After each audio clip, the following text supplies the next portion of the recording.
3 थानों की police, 12 kilometre का दायरा, 9 पीसीआर वैन और कागजों पर ही सही दिल्ली वालों की हिफाजत के लिए गश्त करती दिल्ली पुलिस। इन सब के बीच एक कार में सवार 5 हैवान 23 साल की एक लड़की को देश की राजधानी की चमकीली या पथरीली सड़क पर पूरे 12 किलोमीटर तक पहियों तले रौंदते रहे और घूमते रहे।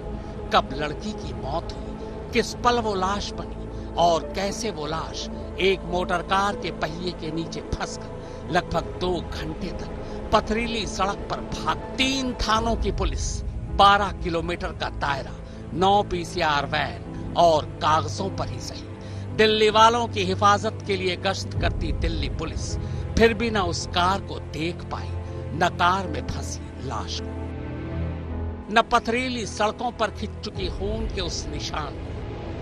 वो तो इस पत्थर दिल शहर में दीपक बनकर अब भी थोड़ी बहुत इंसानियत को जिंदा रखने वाले इस दीपक ने 2 घंटे तक खुद ही मोटर कार की पहियों में फंसी दिल्ली की उस बेटी को अकेले पीछा किया।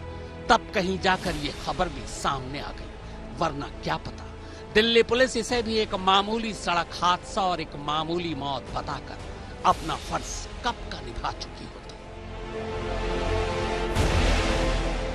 सबसे पहले इंसानियत को झकझोर देने वाली इस कहानी को सुनो।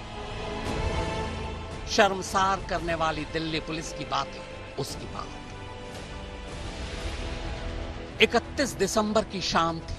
दिल्ली के अमन विहार में रहने वाली 23 साल की लड़की घर से काम पर जाने के लिए घर से निकलती है। लड़की के पिता की 8 साल पहले ही मौत हो चुकी है। मां की दोनों किडनियां खराब हैं। घर में वो इकलौती कमाने वाली है। पार्ट टाइम वो इवेंट मैनेजमेंट का काम किया करती थी। 31 दिसंबर के मौके पर न्यू ईयर की एक पार्टी का उसे काम मिला। उसने मां को पहले ही बता दिया था कि घर आने में आज देर हो जाएगी, वो सुबह तक ही घर पहुंच पाएंगे। मगर वो घर नहीं पहुंची। मोबाइल भी बंद था। सुबह सुबह पुलिस वाले लड़की के घर पहुंचते हैं। उन्होंने ही बताया कि एक स्कूटी का एक्सीडेंट हुआ है और उसका नंबर आपकी बेटी के नाम पर रजिस्टर्ड है। तब पहली बार लड़की की मां, बहन और भाई को उसकी मौत की खबर मिली। सिर्फ मौत की खबर, मौत की दहला देने वाली खबर अब भी मिलनी बाकी थी। लाश अब तक मुर्दा घर पहुंचाई जा चुकी थी। लड़की के घर वालों ने मुर्दा घर में जब पहली बार लाश देखी तो मातम के साथ उनकी चीखें निकल पड़ी।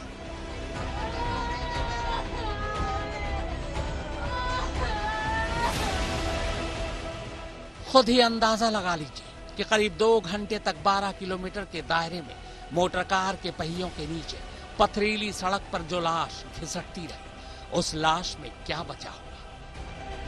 घर वाले उसी बची खुची लाश में अपनी बेटी को ढूंढ रहे थे।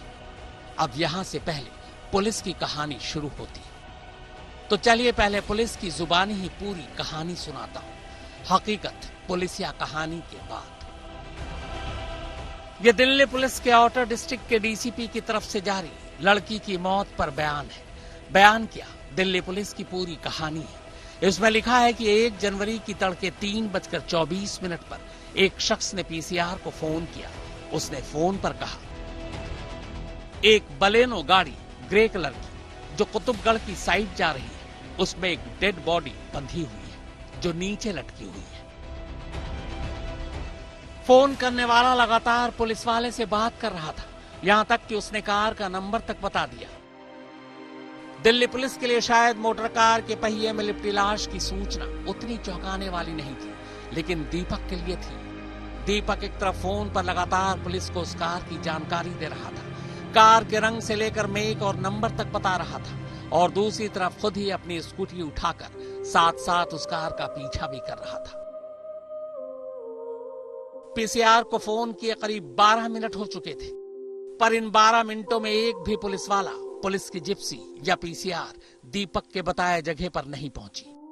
बल्कि 12 मिनट बाद सुबह 3:30 बजे दीपक को वही कार यू टर्न लेकर एक बार फिर वापस आती दिखाई दी। लाश अब भी पहिए तले फंसी हुई थी। उसने फिर से पुलिस से कहा कि कार मेरे सामने है, लाश अब भी फंसी है, जल्दी आ जाओ। पर पुलिस तब भी नहीं आई। इस दौरान दीपक अकेला लगा रहा, कार का पीछा करता रहा। तभी एक जगह उसे कार तो दिखाई दी, लेकिन अब कार के पहिए से लाश अलग हो चुकी थी।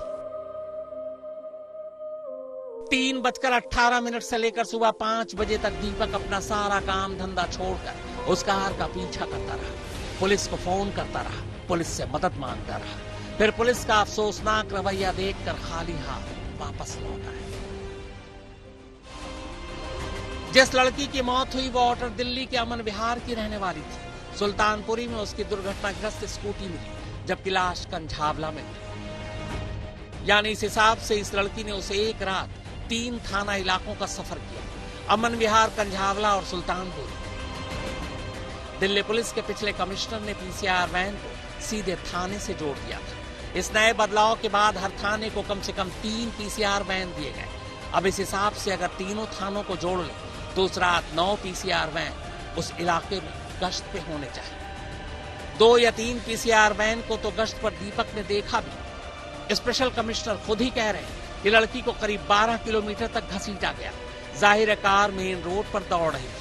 अब ऐसे में सवाल यह है कि 12 किलोमीटर और 2 घंटे तक एक भी पीसीआर वैन या गश्त पर मौजूद एक भी पुलिस वाले की नजर उस कार और कार के पहियों में फंसी लाश पर क्यों नहीं पड़ी? 10,000 करोड़ रुपए से भी ज्यादा सालाना बजट वाली दिल्ली पुलिस में लगभग 84,000 जवान अफसर हैं।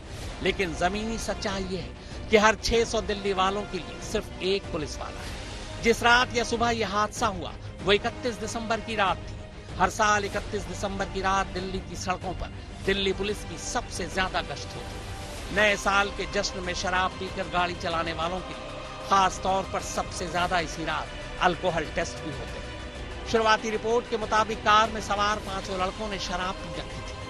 5 लड़के एक लाश को अपनी कार से 2 घंटे तक 12 किलोमीटर के दायरे में घसीटते रहे। अब ऐसे में सवाल यह है कि 31 दिसंबर की रात जब सबसे ज्यादा पुलिस वाले सड़कों पर होते तो फिर वो पुलिस वाले रात कहां नदारत थे?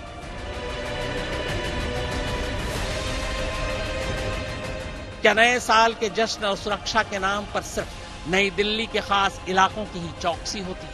बाकी दिल्ली को क्या भगवान भरोसे छोड़ दिया जाता है? सवाल यह है कि आखिर ये लड़की कार के पहिए तक पहुंची कैसे? उसकी स्कूटी का एक्सीडेंट कैसे हुआ? कार बार बार एक ही इलाके में क्यों घूम रही थी? क्या पहिए में फंसने की वजह से लड़की के जिस्म पर कपड़े नहीं थे या लड़की के साथ कुछ और हुआ था? सुशांत मेहरा, श्रेया चटर्जी और अरविंद ओझा के साथ हिमांशु मिश्रा, दिल्ली आज।